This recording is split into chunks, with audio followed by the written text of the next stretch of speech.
আসসালামু আলাইকুম। এই যে দেখো কি সুন্দর মুরগি পোড়া। এই যে প্রথম প্যানে তেল গরম করে দিলাম, তারপরে মুরগিটা মাখা চাকা করে 1 ঘন্টা রেস্টে রেখে দিয়েছিলাম। 1 ঘন্টা পর এটাকে বার করে একটু লাড়াচাড়া দিয়া গরম তেলে সুন্দরভাবে মুরগিটাকে ছেড়ে দিলাম। এই যে মুরগিটির যে কটা পিস আছে সব কটা আস্তে আস্তে গরম তেলে দিয়ে দিব।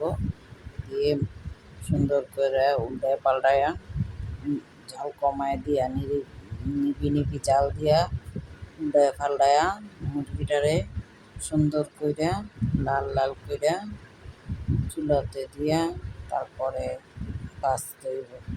ভাইজা তারপরে উল্টাইতে হইব। এই যে দেখো কি সুন্দর চুলাতে লাল লাল করে ভেজে নিয়েছি মুরগির পোড়াটা। দেখছো কত সুন্দর। আল্লাহ হাফেজ।